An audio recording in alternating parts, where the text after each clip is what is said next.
সুপ্রিয় দর্শক, শুভেচ্ছা নেবেন। আশা করি ভালো আছেন সবাই। চ্যানেল জেড আয়োজিত নিয়মিত অনুষ্ঠান জেড ফোকাসে আপনাদের আমন্ত্রণ জানাচ্ছি। আমি আমিরুল ইসলাম কাগজি। আমরা প্রতিদিন এই অনুষ্ঠানে সংবাদ নিয়ে বিশ্লেষণ করে থাকি।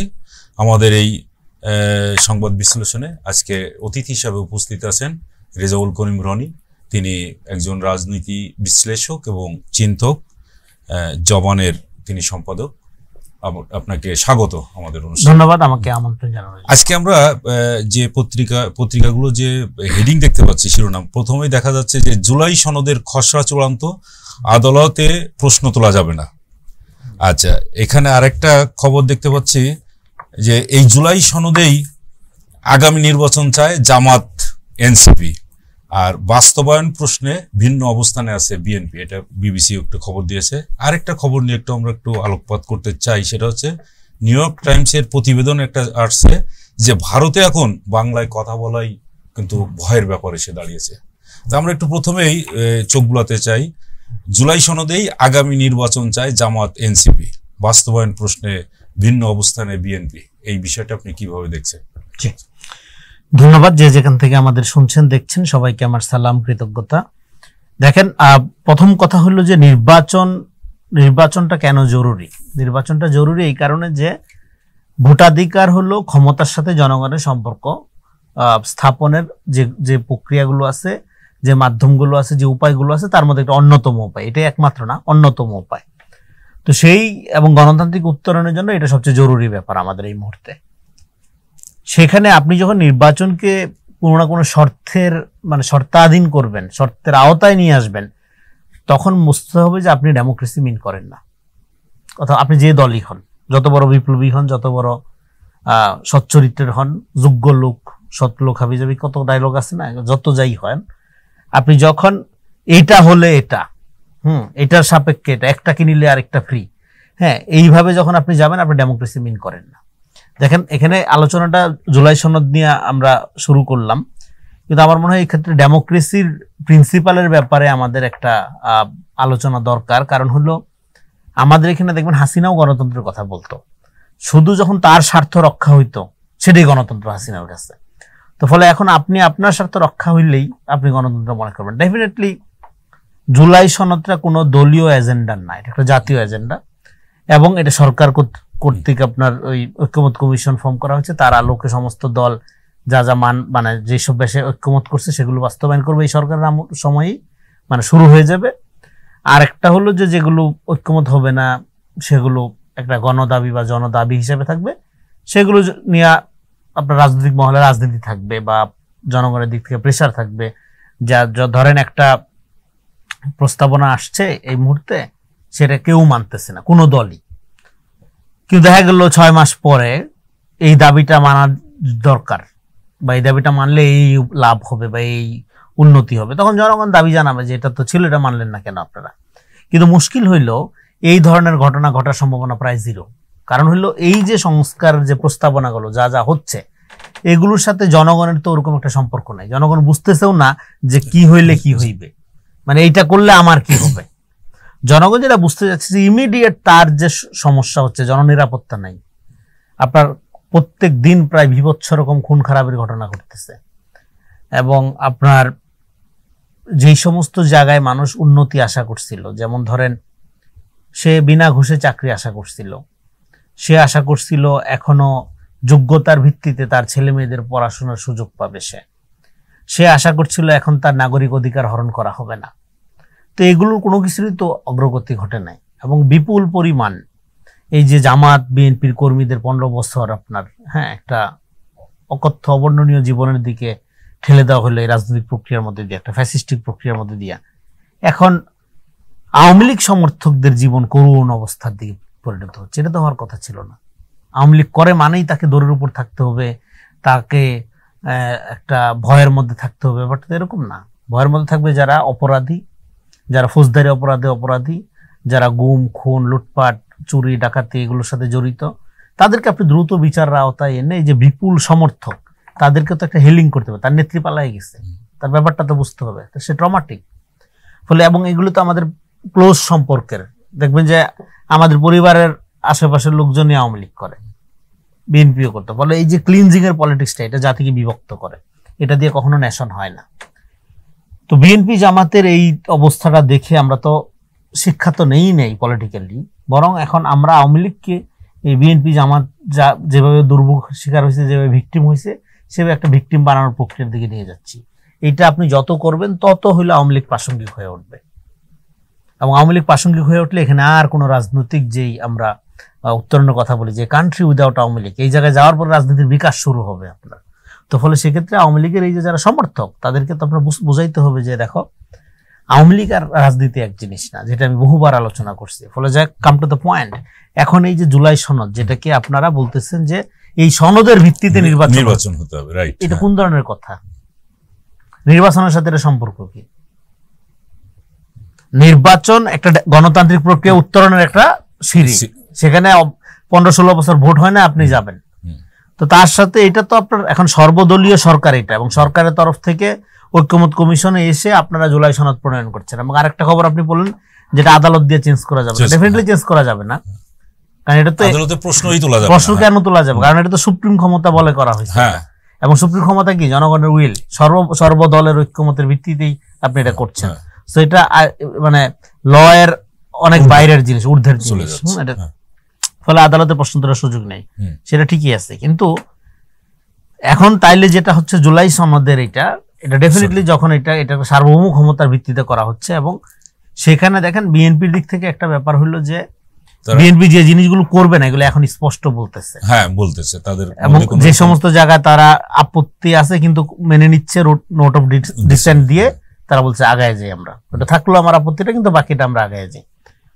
এই প্রক্রিয়াটাকে আমি মনে করি যে এটা 5 তারিখের পরের যে রাজনৈতিক প্রক্রিয়া আমরা দেখতে চাই, যে চালাকি করবে না বিএনপি, তো বলতে পারে আচ্ছা সব মাইনে নিলাম, যা হচ্ছে ইলেকশন করার পরে তো এইটা না, এই যে জনগণের সাথে একটা ট্রাস্টের সম্পর্ক বিল্ড আপের চেষ্টা অন্তত, এবং ট্রান্সপারেন্ট থাকা, স্বচ্ছ থাকার যে প্রক্রিয়া, তাতে করে লোকজন তাদের গাইলাচ্ছে, বলতেছে তারা সংস্কার মানতে চায় না। এসে দেখেন সংস্কার মানার ব্যাপারটাতে জনগণও খুব আগ্রহী না। এখানে সংস্কারটাকে আপনি যখন একটা ব্যুরোক্রেটিক প্রসেসের মধ্যে নিয়ে যাবেন, একটা আমলাতান্ত্রিক ব্যাপার বানায় ফেলবেন, তখন আমার ধারণা মানে সাধারণ মানুষ সংস্কারের ব্যাপারগুলো বেশিরভাগই তারা আগ্রহী না। মানে কারণ হলো তারা দেখতে পাচ্ছে যে এই সমস্ত মিটিং, বড় বড় কথা যত হচ্ছে, আর দেশের অবস্থা দিন দিন খারাপ হচ্ছে। সো আপনি যদি সংস্কার মিন করেন, তাহলে এটা ধরেন এমন সংস্কার আছে যেগুলোর জন্য এই ঐক্যমত, এগুলো কোনো কিছুর দরকার নেই। আমরা জানি সমস্যাকে, এগুলো ইমিডিয়েট সরকার ক্ষমতা নেওয়ার 7 দিনের মধ্যে সমাধান করা দরকার ছিল। পুলিশ 1 নাম্বার, এই পুলিশের সংস্কার দরকার, এটা সমস্ত লোক চায়, আওয়ামী লীগের লোকও চায়। হ্যাঁ, মানে যারা এই যাদের সঙ্গে জনগণের একেবারে প্রত্যক্ষ সংযোগ আছে, এই জায়গাগুলোতেই মূলত সংস্কার মানুষ। আমি আপনাকে বলি, ধরেন আমাদের প্রধান জায়গা কি? কৃষি না? কৃষি সংস্কার কমিশনই তো হয়নি। তো আপনি কৃষক, আমাদের দেশের বেশিরভাগ মানুষের পেশা কৃষক, আমাদের খাদ্য নিরাপত্তায় যেটা সবচেয়ে গুরুত্বপূর্ণ জিনিস, সেইটার ব্যাপারে আপনার কোনো আগ্রহ নাই, আপনি সংস্কার বিন করেন, এটা বিশ্বাস করে একটা ডিফিকাল্ট না। তারপরও মন্দের ভালো যা করতেছে সরকার, আমি মনে করি এটা করতেছে, এবং সমস্ত দলগুলো মিলে তারা যেটা চাচ্ছে, আমাদের যেটা দরকার, একটা মানে ভালো প্রতিযোগিতামূলক জায়গায় যাওয়া দরকার, প্রতিহিংসামূলক জায়গায় না। 5 তারিখের পরে আর কোনো প্রতিহিংসামূলক রাজনীতি চলবে না। তো সেই প্রতিযোগিতামূলক রাজনীতির ক্ষেত্রে ডেফিনেটলি এখানে যে সমস্ত প্রস্তাবনাগুলো জনগণের জন্য, দেশের জন্য ভালো, সেটা যদি একটা রাজনৈতিক দল হিসেবে আপনি না করেন, জনগণ আপনাকে বিচার করবে। কিন্তু এটার জন্য অন্য দলগুলো তাদের দলীয় ফায়দা নেওয়ার একটা কার্ড হিসাবে জুলাই সনদকে ব্যবহার করবে, এটা কোনো সুযোগ নেই। এটা এনসিপির নাই, জামাতের তো নাই, কোনোভাবেই নাই। কারণ হইলো জুলাই সনদটা তো জামাতের দাবি না। জুলাই সনদ কি জামাতের, এটা কোনো দলেরও না, এটা বিএনপিরও না, এটা হলো ন্যাশনাল। ফলে ন্যাশনাল ইস্যুকে বা ন্যাশনাল আপনার ম্যান্ডেট বা ন্যাশনাল ঐক্যমতের একটা বিষয়কে তার দলীয় আপনার এজেন্ডার অংশ করে অমুক দল এটা মানে না, আমি মানতে চাই, হ্যাঁ, এই রাজনীতিগুলো চালাকি, সিম্পলি চালাকি। এটার সাথে এনসিপি জামাতের কি সম্পর্ক? এই যে দাবিগুলো, এগুলো পুরনো, এবং তাহলে জামাতও তো অনেক দাবি মানে নেই, এনসিপিও তো অনেক দাবি মানে নেই। তো জুলাই সনদকে একটা আমি এই এটাকে প্রায়োরিটি দিচ্ছি, কিন্তু বিএনপি দিচ্ছে না, দেখো কত খারাপ বিএনপি। হ্যাঁ, এই ধরনের ফ্রেমিং করার কোনো সুযোগ নেই। এগুলো আপনি হাইপ তুলতে পারবেন সোশ্যাল মিডিয়াতে, লোকজনকে বোকা বানাইতে পারবেন for certain time, but ultimately এগুলো কোনো পলিটিক্স না, এই জায়গা থেকে বাইরে হইতে হবে। ওকে, এবার নেক্সট ইস্যুতে যেটা আসি, সেটা হলো দেখেন আমি একটা লেখা লিখছিলাম, সেটা হলো দিল্লি মিস্টেক করছে ওই যে বাংলাদেশের বাংলাকে বাংলাদেশি ভাষা বললে দিল্লি মিস্টেকেনলি দেয়ার মানে রাইটলি তারা বলছে এটা যে বাংলা বাংলাদেশের ভাষা। কথা সত্য, বাংলাদেশের ভাষা ডেফিনেটলি। এটা কেন সত্য?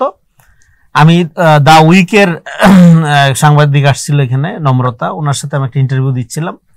ইন্টারভিউতে উনি আমাকে প্রশ্ন করলো যে তাহলে ভারতের সাথে বাংলাদেশ অভ্যুত্থানের পরপরই সম্পর্ক উন্নয়নের ক্ষেত্রে কি করা যায়। বলে অনেক কিছুই করার আছে, এক নাম্বার যেটা করতে হবে দিল্লিকে কলকাতার কথা শোনা বন্ধ করতে হবে। একটু ব্যাখ্যা করি কেন। কলকাতা মনে করে একই ভাষা সংস্কৃতির দেশ সেই এবং তার হারানো জমিদারি পূর্ববঙ্গ, ফলে বাংলাদেশকে সবসময় আন্ডারমাইন করে দেখে, এটা তার একটা কালচারাল কলোনি মনে করে। কিন্তু দিল্লি যেহেতু আরো 8-10টা আরো অনেকগুলো রাষ্ট্রের সাথে সম্পর্ক করে, দিল্লির কথা বলছি, ফলে সে একটা আলাদা রাষ্ট্রকে কিভাবে দেখতে হবে এই আক্কেল জ্ঞানটা দিল্লির আছে। কলকাতা আপনাকে আলাদা রাষ্ট্রই মনে করে, ও মনে করে তার কালচারাল এক্সটেনশন এরিয়া আকারে। ফলে এই কারণে দেখবেন যে কলকাতার লোক আমাদেরকে সাংস্কৃতিকভাবে বুদ্ধিভিত্তিকভাবে অনেক আপনার কি বলবো যে একটা হীন দৃষ্টিতে দেখে। যে আবুল মুসার আহমদ একবার লিখছিল যে আপনার পশ্চিমবঙ্গের লোকরা মনে করে পূর্ববঙ্গে একটা কালচার আছে, সেটা একটা কালচার আছে অবশ্যই, সেটা হলো এগ্রিকালচার। তার মানে আপনার চাষা বসা মনে করে, হ্যাঁ, আর সমস্ত উচ্চমার্গীয় কালচার এলো তাদের কালচার। তাহলে এই যে কলকাতার ব্রাহ্মণ্যবাদী নাকুচু এই যে দৃষ্টিভঙ্গিটা, এটা আমাদের এখানে আবার দেখবেন যে এক শ্রেণীর তথাকথিত প্রগতিশীল ফ্যাসিবাদী বামপন্থা যারা, ইসলাম বিদ্বেষী বামপন্থা যারা লালন করে, তাদের মধ্যে আবার এটা চলে আসছে। এটা অন্য অনেক ব্যাখ্যা দেওয়া যায়। তো ফলে আমি মনে করি এটা দিল্লি যেটা বলছে এটা রাইট। বাংলাদেশেরই ভাষা এবং বাংলা ভাষার রাজধানী ঢাকা, এবং আপনি দেখেন ঢাকায় যে পরিমাণ ডাইলেক্ট আপনি পাবেন, এখানে অতি প্রমিত শুদ্ধ কলকাতার বাংলাও পাবেন, আবার নোয়াখালীর বাংলাও পাবেন, সিরাজগঞ্জের বাংলাও পাবেন, ময়মনসিংহের বাংলাও পাবেন, ঢাকার আদি ভাষা পাবেন, ঢাকাই আদি ভাষা। তারপরে আমরা এবং এগুলোর জন্য আমরা আরেকজনের দিকে হাক করে তাকাই থাকি না। একটা লোক যদি বরিশাল্লা বাংলা বললে আমরা কিন্তু কলকাতা যে আপনার খালি ঢাকাইয়া টোনে কথা কন, যেমন আমরা কই, আমি তো গেলে লোকজন হাক করে তাকাই থাকে, মনে হয় চিড়িয়াখানার থেকে আসছি। সো ব্যাপারটা তো এরকম না। তার মানে আপনি ল্যাঙ্গুয়েজ প্লুরালিটি যেটা ভার্নাকুলার বলে যেটাকে, আপনার এই যে ডাইলেক্ট, এইটার ক্ষেত্রে আপনি সমৃদ্ধ। কলকাতার লোকের যে তাদের যে ব্রাহ্মণ্যবাদী পিউরিটান যে ধারণা, যে শুধুমাত্র শান্তিনিকেতন খেয়েছি গিয়েছি এইভাবে বললেই আপনি শুদ্ধ বাংলা কইলে না, নইলে হবে না। এই যে বিশুদ্ধতাবাদী ভাষার বিশুদ্ধতা একটা ফ্যাসিস্ট প্রবণতা, যে ভাষা বিশুদ্ধতাবাদী হয় ভাষার কোনো বিকাশ হয় না, যে কারণে কলকাতার বাংলা ভাষা ইজ ডাইং, এটা মইরা যাচ্ছে। কিন্তু ঢাকার বাংলা ভাষা আপনি দেখেন বিকশিত হচ্ছে, বিকশিত হওয়ার একটা মানে কি বলবো মৌসুম শুরু হয়েছে মাত্র। হ্যাঁ, কারণ আপনি আমাদের ল্যাঙ্গুয়েজের মধ্যে দেখবেন হুমায়ুন আহমেদ একরকম লিখতেছে, নতুন রায় আগে আরেকরকম লিখা গেছে, হ্যাঁ, এখনকার পোলাপান আরেক রকম লিখতেছে, ফেসবুকে দেখবেন এক একজন এক এক ভাবে লিখতেছে। সো এই যে আপনার মাল্টি ডাইমেনশনাল মুড তৈরি করা যাচ্ছে ল্যাঙ্গুয়েজে, হ্যাঁ, এবং আমরা আরবি ফার্সি ইংরেজি শব্দ ব্যবহার করে লিখতেছি, কিন্তু ওরা তো তা না। সেইটা ওই যে মুসলমান বিদ্বেষ থেকে আরবি ফার্সি বর্জনের যে আন্দোলন শুরু করছিল বাংলা ভাষা করার মধ্য দিয়ে কিন্তু বাংলা ভাষাকে ওরা খোঁজা বানাই ফেলছে, এটা একটা অকেজো বানাই ফেলছে। এই ভাষাতে পৃথিবীর গ্লোবাল নলেজ ইন্ডাস্ট্রির সাথে কোনো সংযোগ তৈরি করার মতো কাজ করা যায় না। আপনি ধরেন হেগেলের বই অনুবাদ করতে পারেন আজ পর্যন্ত এই ভাষায়, তাই না? কন্টেম্পোরারি ফিলোসফাররা যারা বড় বড় কাজ করে ওগুলো অনুবাদ করা যায় না, কারণ হলে আপনি ল্যাঙ্গুয়েজটাকে মেকানিক্যাল করে ফেলছেন, এইটাকে বলে যে এককেন্দ্রিক করে ফেলছেন, যে শুধু ক্যালকাসিয়ান শান্তিনিকেতনী বা ওই যে শান্তিপুরী নদিয়ার ওই ভাষাটা হইলেই বাংলা হবে, এটা ল্যাঙ্গুয়েজটি ফ্যাসিবাদ। সেটা এখানেও এক ধরনের রাবীন্দ্রিক ফ্যানাটিক এবং উচ্চমান্যের সংস্কৃতি, বাঙালি সংস্কৃতি যারা চর্চা করে, বাঙালি জাতীয়তাবাদী সংস্কৃতি, তাদের মধ্যে এই ধারাবাহিকতাটা আছে।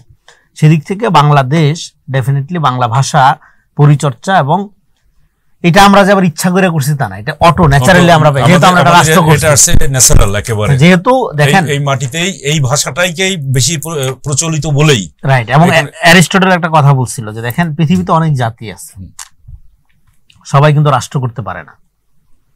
যেমন ধরেন কুর্দিশরা একসময় বিশাল যোদ্ধা জাতি ছিল, ইভেন ক্রুসেডের যুদ্ধে যখন আপনার আইয়ুবের সাথে যখন তারা যোগ দিল, তখনই কিন্তু সালাউদ্দিন আইয়ুবের সাথে যখন যোগ দিল, তখনই কিন্তু ক্রুসেডারদের হারানো সহজ হয়ে গেছে, বিশাল যুদ্ধে। কিন্তু মডার্ন রাষ্ট্র ফর্ম যখন হইল তখন তারা তাদের লিডাররা একটা রাষ্ট্র করা তাদের জন্য যে রাষ্ট্র করা দরকার এই জিনিসটা কোনোভাবে মিস করে গেছে, ফলে আজকে দেখেন তারা সমস্ত ফন্টে মার খাচ্ছে। এইটা ভাষার একটা বিষয় আছে, সবসময় আমরা বলে থাকি। তো আমরা ফলে আপনি বাংলাদেশের, আমি যেটা বলতে চাচ্ছিলাম আসলে বাংলাদেশের মুসলমান, বাঙালি মুসলমান সেদিক থেকে অনেক আগানো, যে তারা একটা রাষ্ট্র করে ফেলছে। ফলে সারা পৃথিবীর বুকে আপনি আপনি যে সম্মানটা পাবেন সেটা কলকাতার বাঙালি পাবেন, ভারতীয় বাঙালি পাবেন। হীনমন্যতা সবসময় কাজই করবে। কলকাতার বাঙালি ডেফিনেটলি বাংলালি, কিন্তু সে ভারতীয় বাঙালি। সেক্ষেত্রে বাংলাদেশের এই যে পরিচয়টা, মানে বিশ্ব বাঙালির একটাই দেশ বাংলাদেশ। হ্যাঁ, ফলে এই যে আমাদের বাংলাদেশ হলো একটা সিভিলাইজেশনাল আইডেন্টিটি সারা পৃথিবীর বাঙালির জন্য। ধন্যবাদ। সেদিক থেকে আমি মনে করি যে এটা, আমি মনে করি কলকাতার ওই দৃষ্টিভঙ্গি চেঞ্জ করা উচিত। আমরা ক্যালকুলেশন বাংলাও আমরা চর্চা করব। কলকাতা যে আমাদের বিশাল লিটারারি হেরিটেজ, সেটাও আমাদের পার্ট, কিন্তু কলকাতারটাই আমাদের জাতীয় সংস্কৃতি না, ওটা আমাদের অনেকগুলো ডাইমেনশন আছে, অনেকগুলো বৈচিত্র্য আছে, আমরা একটা সেখানে রপ্তানি করতে পারি।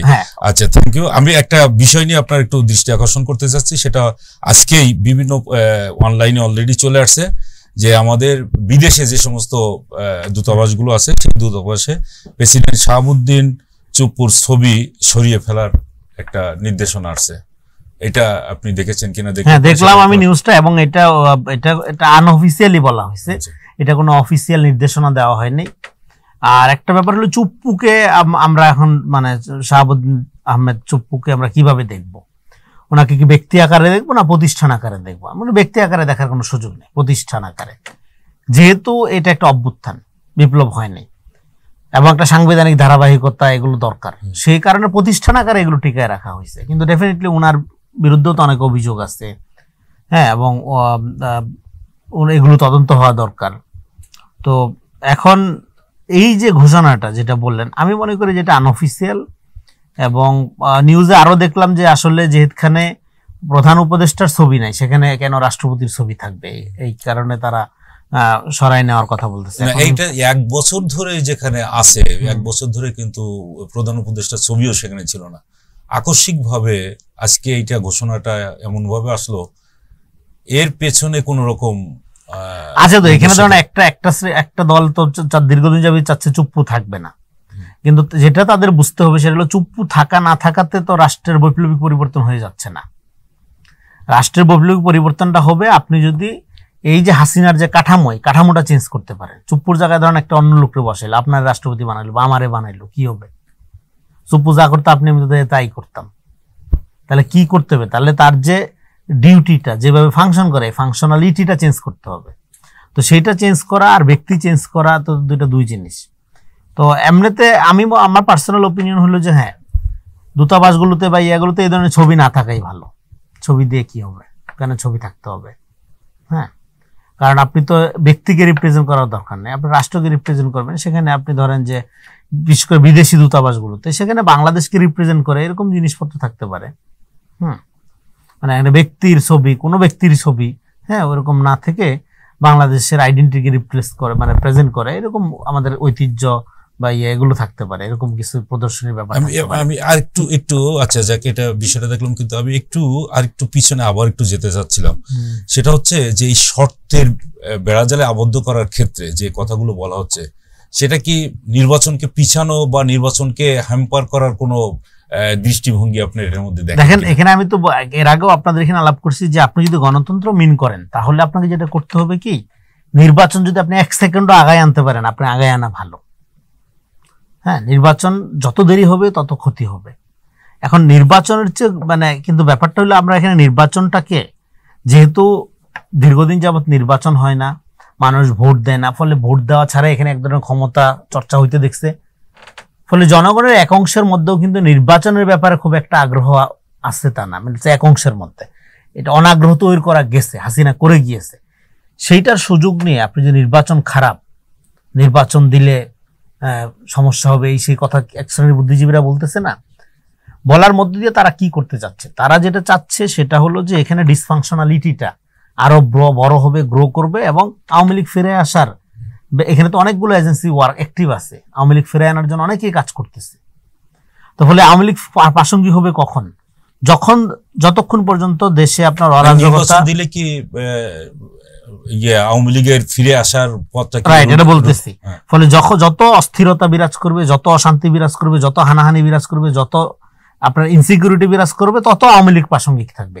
কিন্তু একটা সুন্দর ডেমোক্রেটিক নাগরিক অধিকার ভিত্তিক রাষ্ট্র হয়ে গেলে আওয়ামী লীগের রাজনীতি তার তো কোনো পসিবিলিটি থাকবে না। কারণ আপনার প্রশ্নের উত্তরে যাওয়ার আগে আওয়ামী লীগ যে ডেমোক্রেসিটা চর্চা করতো, এটা হলো ফিউডাল ডেমোক্রেসি, টুঙ্গিপাড়ার ডেমোক্রেসি বলতে পারেন আপনি। হ্যাঁ, এই ফিউডাল ডেমোক্রেসি আর নাগরিক ভিত্তিক রাষ্ট্র দুইটা এক হইতে পারে না কখনো।